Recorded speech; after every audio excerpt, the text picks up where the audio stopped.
या घडीची आजच्या दिवसभरातली सगळ्यात मोठी आणि महत्त्वाची बातमी, अखेर माणिकराव कोकाटेंचा मंत्रिपदाचा राजीनामा पाहायला मिळतोय।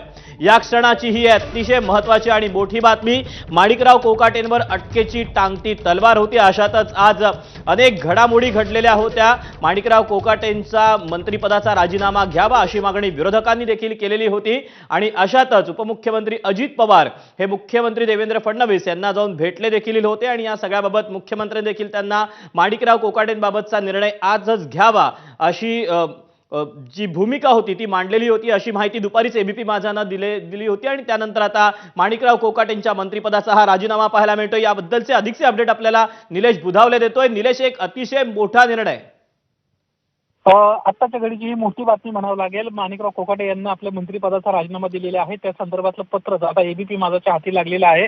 सर्व खाती जी आहेत ती आता अजित पवारांकडे राहणार आहेत। अजित पवारांकडून ही सगळी खाती जी आहेत ती चालवली जाणार आहेत। महत्त्वाची बाब अशी आहे की माणिकराव कोकाटे यांचा राजीनामा होण्याची शक्यता कमी आहे असं सातत्यानं पक्षाकडून सांगण्यात येत होतं। कारण कायदेशीर पातळीवर सर्व आम्ही तयारी करतो आहोत आणि आम्हाला न्याय भेटेल अशी अपेक्षा आहे असं त्यांचं म्हणणं होतं।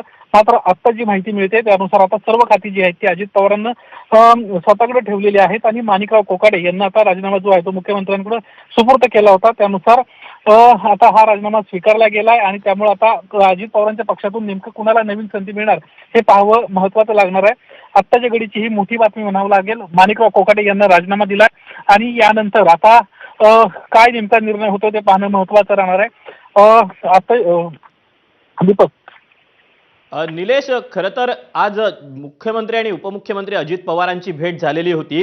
या भेटीतच कुठेतरी याचे संकेत मिळत होते। आज सकाळी ज्यावेळेस मुख्यमंत्री आणि उपमुख्यमंत्री यांची भेट झाली त्यावेळेस मुख्यमंत्र्यांना स्पष्टपणे अजित पवारांना सांगितलं होतं की नवीन चेहरा कोण असणार आहे त्याचं नाव द्या आणि त्यानुसार आज दिवसभरामध्ये घडामोडी घडताना पाहायला मिळाल्या।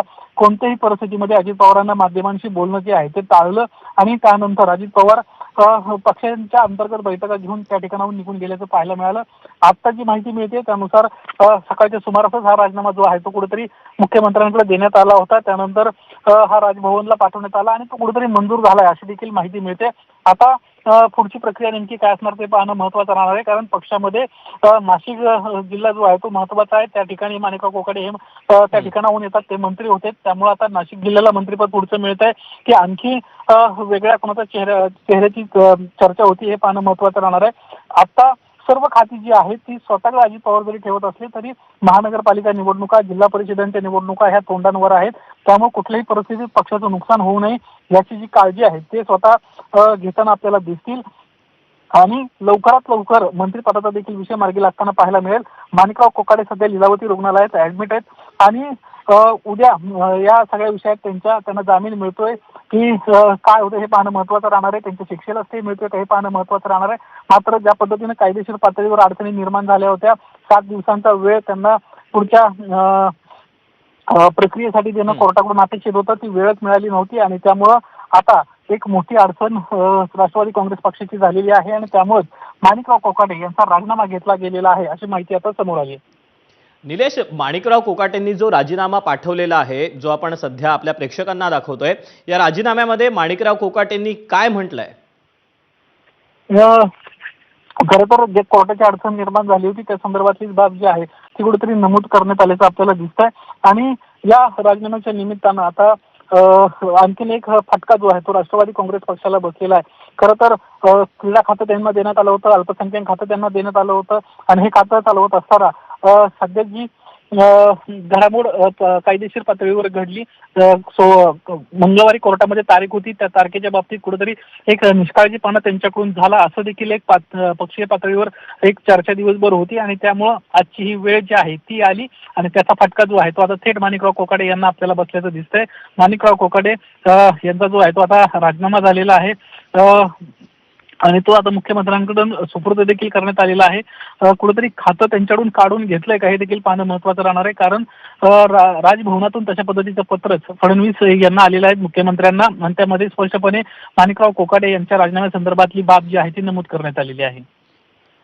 एकीकडे आपण जर बघायचं झालं तर माणिकराव कोकाटे यांच्यावर होत असलेले आरोप, केले गेलेले आरोप, दाखल झालेला गुन्हा, कोर्टाची सगळी सुनावणी, यामध्ये सरकारची देखील कुठेतरी बदनामी झाली आहे। नक्कीच याच्यापूर्वी खरं तर अनेक वेळा अजित पवारांना त्यांना वाचवायचा प्रयत्न केलेला आहे. सातत्यानं शेतकऱ्यांबद्दलची वादग्रस्त वक्तव्य असतील किंवा विधानसभेच्या सभागृहात विधान परिषदेच्या पत्त्या खेळणं असेल, ज्याला रोहित पवारांना रम्मी खेळतात असं म्हटलं होतं, त्या संदर्भातली कोर्टात देखील केस चालू आहे. मात्र कुठेतरी सातत्यानं जो निष्काळजीपणा त्यांचा आपल्याला पाहायला मिळत होता, बेधडक वक्तव्य त्यांची पाहायला मिळत होती आणि त्यामुळे सातत्यानं पक्ष अडचणीत येत होता आणि त्यामुळे कुठेतरी हा निर्णय घेतला गेलाय का? कारण अनेक मागच्या गोष्टी देखील त्याला कारणीभूत आहेत. आता कायदेशीर पेच निर्माण झाला, त्यामुळे त्यांचा राजीनामा होणं अपेक्षित होतं. मात्र यापूर्वी अजित पवारांना सातत्यानं अजित पवारांना माणिकराव कोकाटेंना वाचवल्याचंच आपल्याला दिसत होतं. आता खऱ्या अर्थानं नाशिक जिल्ह्यामध्ये एक मोठी अडचण निर्माण होणार आहे. कारण सध्या मंत्री छगन भुजबळ हे देखील आजारी आहेत, सध्या विश्रांती घेत आहेत. महानगरपालिका जिल्हा परिषदांच्या निवडणुका तोंडांवर आहेत आणि अशा वेळी थेट एका महत्वाच्या कॅबिनेट मंत्र्याचा राष्ट्रवादीचा राजीनामा झालाय आणि त्यामुळं आता पुढचं कशा पद्धतीचं रणनीती जी आहे ती पक्ष करतोय हे पाहणं महत्वाचं राहणार आहे. सध्या तरी अजित पवारांना सर्व खाती जी आहेत ती स्वतःजवळच ठेवलेली आहेत आणि काही दिवसांनंतर कदाचित हे मंत्रिपद इतरांना दिलं जाऊ शकतं. मात्र अनेक जण पक्षामध्ये देखील इच्छुक आहेत. माणिकराव कोकाटेंच्या बाबतीत विचार करायला गेलं तर त्यांच्या सातत्यानं वादग्रस्त वक्तव्य, विधान परिषदेमधला त्यांच्या संदर्भात घडलेला प्रकार आणि त्यानंतर आता जो निष्काळजीपणा त्यांच्या बाबतीत त्यांना कोर्टाच्या बाबतीत झालेला आहे, या सगळ्या गोष्टींचा कुठेतरी परिणाम म्हणजे आता त्यांचा जो राजीनामा आहे तो झाल्याचं आपल्याला दिसत आहे. निलेश, तू राहाच आपल्यासोबत आता भाजपचे आमदार राम कदम देखील आहेत. माणिकराव कोकाटेंचा राजीनामा त्यांनी दिलेला आहे. या सगळ्या प्रकरणाकडे तुम्ही कसं पाहता? काय आपली पहिली प्रतिक्रिया